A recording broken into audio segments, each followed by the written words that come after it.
Ndewonu, greetings. My talk today is about reimagining colonial archives. Now, by colonial archives, I mean archival repositories developed by European states and later on by the United States of America to store the records of their colonies. These items were collected for so many reasons, as a way to document their conquest or find samples that will enable them find business deals, or collect samples that would enable them find different deals. Now, my talk today is about these collections and how we can use them to create new things. Millions of items collected from Africa and Igbo land are in different museums around the world and also in private collections.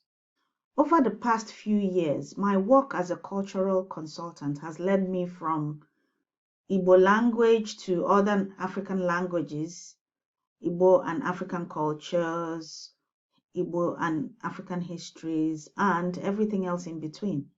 One of the projects I've worked on is the Reentanglement Project, headed by Professor Paul Basu of SOAS University of London. So the Reentanglement Project is about researching and rearticulating the collections originally collected by a British anthropologist called Northcote Whitridge Thomas in the early 1900s. And this was around Igbo land, southern Nigeria, and Sierra Leone. So he collected over 3,000 objects from these places. And a majority of these objects are now at the Museum of Anthropology and Archaeology at the University of Cambridge. He didn't just collect objects, he also recorded audios, hundreds and hundreds of audios, and he took a lot of photographs. He also made a lot of notes. One of the objectives of this Reentanglement Project is to find out what this remarkable archive means for different people today. So my work was primarily to do with the audios and also graphics. Now, there's so much that could be done, and we did a little bit, but there's still so much scope. And as I said in one of my previous talks somewhere, these colonial collections are gifts that keep on giving, because you go back and you find something new. Even with the art items I'm very, very familiar with, each time I come back and look at them, another idea pops in my mind. Now, how many ways, or which different ways can we use this to create new things? I'm just going to share some examples of what some people have done or with these collections. There's so much that we can learn from these collections, from health to cuisine, spirituality. There's so many spiritual objects collected, and storytelling. There are so many stories collected by Northcote Thomas, for example. We have music, pictures that can give us an idea of what the architecture was like, masked spirits, which colonial rulers incorrectly termed masquerades. That's how they understood it. And then you have fashion, conservation, literature, arts and crafts. There's a whole lot of things to learn and to use as a base to create new things. Using all these colonial collections to create new things didn't start today, because you find European artists like Picasso, who drew a lot of inspiration from all these objects collected from Africa. From the audio, a lot of the audio I worked on in the reentanglement project um, had to do with transcribing the audio, and these were really difficult. Our audios were a bit distorted because they were recorded in wax cylinders, so it was quite difficult to hear some of the audio because a lot of them were quite damaged. Now I transcribe a lot of the audios. I translated them into English, and then I now converted the transcribed audios into standard written Igbo. I also re-recorded some of the audios with Kosi Nwaba, and some of the collections of the audios we re-recorded are permanently stored in the British Library. A lot of things can be gleaned from this audio, like people, the world view, what people were doing, what their day-to-day activities, songs, chants, musical, scores. So things that can be made from, for example, this audio are learning materials like textbooks, dialect revival programs, text-based designs, because you can get text from what you heard and then turn them into designs like t-shirts. Tracking the change in language patterns, improving on existing vocabulary using words that were used in those days. And then the re-recorded audio can be, attached to as ringtones, documentary stock music, sampling in popular music or rap. It can be used in drama. The photos can be used in silent films or silent plays. It can also serve as inspiration for composing new and complementary audio, standalone graphics. So I used some of some of the stories from Northcote Thomas books and created new storybooks. So this is an example about Akụkọ Maka Mbe, story about the tortoise and the king. This is one of the items collected by Northcote Thomas, a spirit mask from Igbo land.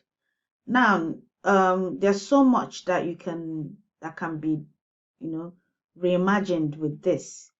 You can create replicas of the masks, use the design motifs on the masks for things like fabric, use them to create part of a larger, objects like wall hangings and so on. Northcote Thomas also collected plant samples, and a lot of the records of the plant samples are at the Botanical Gardens in Kew, here in London. So, and there's so much that we can learn from all these plants, and a lot can be created from it. Knowledge about medicinal plants, because he had a few collections of notes that he took about medicinal plants. Also, lots and lots of pictures of houses in Igbo land. For example, this shows a house with in relief patterns, uli patterns on the walls, and this can be used for and applied to so many different things. This is, I believe, a wall in Agolo taken in 1911. So very, they really took their time with decorating this, and there's so much that we can lift this design and put in something else. This is a t-shirt I made with a sound wave pattern. I collected one of the sound files, created the sound into a wave pattern, and then made a sound wave graphic from it, and then I embedded one of the pictures Northcote Thomas took from one of the pictures he took. I now embedded it into the sound wave pattern. So there are so many applications. Even with t-shirts, You can put uli designs and so many different things. So inspired by the reentanglement project and the images taken by Northcote Thomas, Nnemezie Asogwa created a powerful photo series entitled Morning Clothes. So this series commemorates the anti-colonial Ekumeku movement, and he also designed fabric, fabric inspired by the images and the Ekumeku movement. So what he did was he took pictures of himself and then inserted the pictures into the original pictures of Northcote Thomas. Young people at the South London Gallery also engaged with were part of this project and engaged with Northcote Thomas archive and created a few things, including a soundscape made with Onyeka Igwe. Onyeka Igwe has actually created a few amazing things in with colonial archives, and you can find out more on her website, www.onyekaigwe.com. You can also go to the South London Gallery to find out more about the work that's been done with young people in South London with the Northcote Thomas collection. The Reentanglement project will have an exhibition at Cambridge, which will be opening on the beginning of June this year, 2021. And there will be a huge amount of Igbo material on display, including, reimagined things from the archives. Another thing that can serve as a base for ideas is jewelry. You find the gentleman in this picture wearing a necklace made with horns. And I recently found this kind of horns in at the collection at UCL, University College London. So it was quite connecting the pictures I saw with the Northcote Thomas collection, and then seeing an object in the collection in another collection was a really happy moment for me. Going on, another object I would like to talk about is the Ikenga. The Ikenga is rarely seen in Igbo land now, and it's in so many collections around the world. Now, I reimagined the Ikenga by getting an illustration of this exact one, putting in t-shirts, and I'm creating a range of fabrics now that has to do with indigenous Igbo motifs. So that can create a whole range of Igbo identity fabric. Nnedi Okorafor also wrote a book about Ikenga. So there are so many things you can do. Just take one object like this Ikenga and create so many things. That's in storytelling. One single object can inspire you to write or create so many things. The Nollywood industry needs to really engage with colonial archives and create more engaging and interesting storylines across different genres.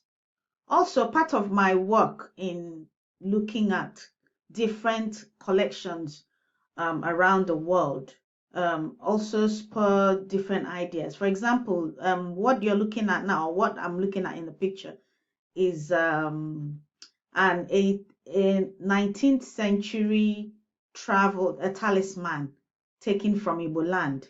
So looking at this talisman, I was thinking of so many different stories or different things that can be created from it.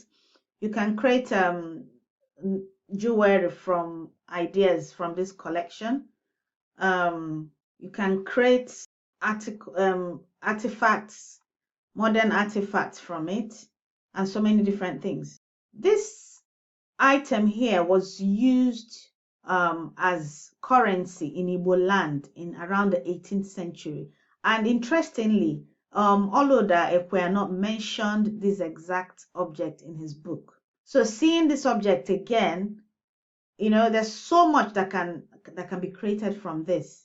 The object I'm holding is also collected from Igbo land, and I found this at the UCL collection. And this used to be a shield used by warriors in Igbo land. Now, you rarely find, no, I don't think that many people know what this is in Igbo land. And it's really sad that, you know, we have these objects around the world, we're not using it. And as Igbo people, we need to delve deep into our culture, our heritage to create things. And believe me, people that are not from Igbo land are creating things with inspiration from Igbo objects and making a lot of money with it, and we're not doing anything. So the object I'm holding here is an anklet, a brass anklet worn by wealthy Igbo women in the 18th to the early 20th century. So these anklets were called Obwa, and were quite heavy, and there's so much that, and you can't see from the picture, but it has so many intricate designs, and intricate designs of maybe uli patterns on CBD. I couldn't tell from this one that I saw, but there's so much that we can create from all this. So in effect, what I'm trying to say is we have so much to dip from. We, amongst the, going back again to the Northcote Thomas collection, we have Oja flutes, which you can see on this picture here, and pictures of women and their hairstyles. And I even saw a lot of pictures with people with this hairstyle, and it didn't click until my daughter said, oh, they've got sister locks as well. So and men had very elaborate hairstyles in Igbo land. I don't know what happened. Those hairstyles are no longer being, you know, are no longer being worn by men now in Igbo land now.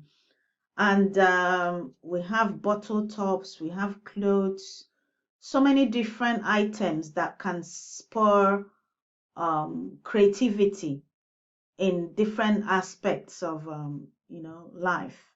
And I hope that this little talk has awakened an appetite for you to look for collections around the world and find out what you can create from it and collaborate. And unu ga-anọkwa ebe a ndị ọcha ewelu ihe ndị a na-akpa ego anyị anọla ebe a na-eme anya ụla. So Igbo people, we need to wake up. We need to find our identity, our heritage, and then use what our forefathers have done to step into the future with what we create, so that we can then hand it over to people that will come after us. Amen.